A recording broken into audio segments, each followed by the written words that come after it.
Middle east में जारी जंग के बीच ईरान ने एक ऐसा वीडियो जारी किया है जिसने पूरी दुनिया के रक्षा विशेषज्ञों के होश उड़ा दिए हैं। ये ईरान की वो अंडरग्राउंड ड्रोन सिटी है जहां से एक साथ हजारों घातक मिसाइलें और ड्रोन दुश्मन को पल भर में राख करने की ताकत रखते हैं। ईरानी समाचार एजेंसी पार्स द्वारा जारी इस वीडियो में जमीन से सैकड़ों फीट नीचे बनी मीलों लंबी सुरंगों का जाल नजर आ रहा है। यहाँ कतारबद्ध तरीके से रखे गए अत्याधुनिक ड्रोन्स किसी भी वक्त उड़ान भरने के लिए रॉकेट लॉन्चर्स पर तैनात हैं। सुरंगों की दीवारों पर लगी सर्वोच्च नेता अयातुल्लाह अली खामनेई की तस्वीरें इस बात की गवाह हैं कि ईरान का वो सैन्य संकल्प है जिसे कोई भी हमला डिगा नहीं सका।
इस वीडियो का संदेश बिल्कुल साफ है कि अमेरिका और इजराइल के लिए एक बड़ी चेतावनी है। पिछले कई महीनों से लगातार हमलों और प्रतिबंधों को झेलने के बाद ईरान टस से मस नहीं हुआ।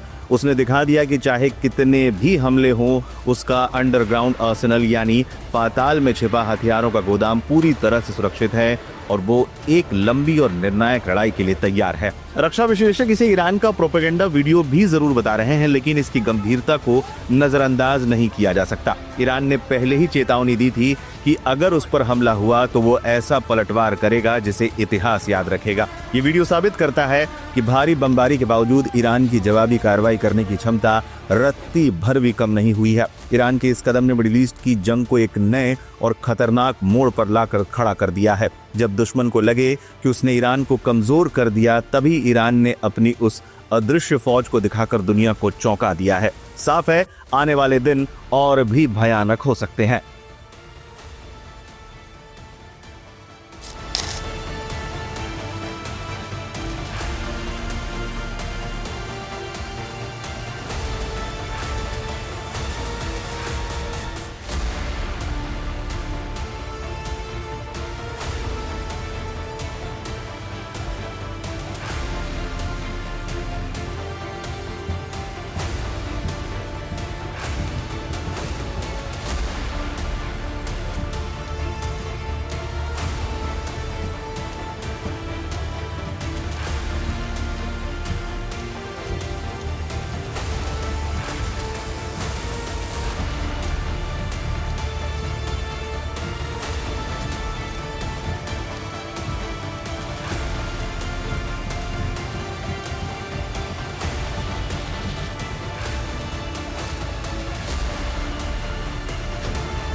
मिडिल ईस्ट में हालात उस वक्त और भड़क गए जब आयतुल्ला अली खामेनेई की मौत की खबर के बाद ईरान ने खुलकर आक्रामक रुख अपना लिया। तो ईरान ने इसे सीधा युद्ध बताते हुए अपने दुश्मनों को कड़ा संदेश देने का ऐलान किया। इसके तुरंत बाद पूरे क्षेत्र में मिसाइल और ड्रोन हमलों की गूंज सुनाई देने लगी। ईरान ने सबसे पहले इजराइल को निशाने पर लिया, लेकिन इसके साथ ही खाड़ी के कई देशों में मौजूद अमेरिकी ठिकानों पर भी हमले शुरू कर दिए। हालात तब और ज्यादा गंभीर हो गए जब संयुक्त अरब अमीरात के शहर दुबई और अबू धाबी में तेज धमाकों की आवाजें सुनी गई। आसमान में मिसाइलों को रोकने वाली एयर डिफेंस सिस्टम सक्रिय हो गई, लेकिन कई जगहों पर आग और धुएं के गुब्बार दिखाई दिए। इसी बीच कतर की राजधानी दोहा और बहरीन की राजधानी मनामा में भी धमाकों की खबरें सामने आई।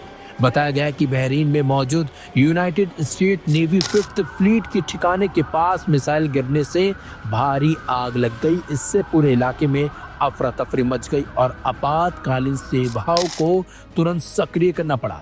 ईरान ने साफ कहा है कि यह उसका काउंटर अटैक है और वह उन सभी ठिकानों को निशाना बनाएगा जहां से उसके खिलाफ कार्रवाई की गई।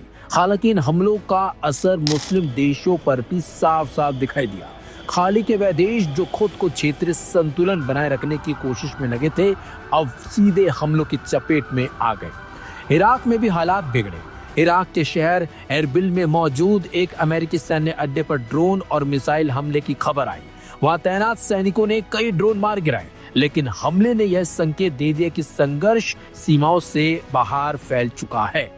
इस पूरे घटनाक्रम ने एक बड़ा सवाल खड़ा कर दिया, क्या ईरान सिर्फ अमेरिका और इजराइल को जवाब दे रहा है या फिर वह उन मुस्लिम देशों को भी संदेश दे रहा है जिन्हें वह पश्चिमी ताकतों का सहयोगी मानता है।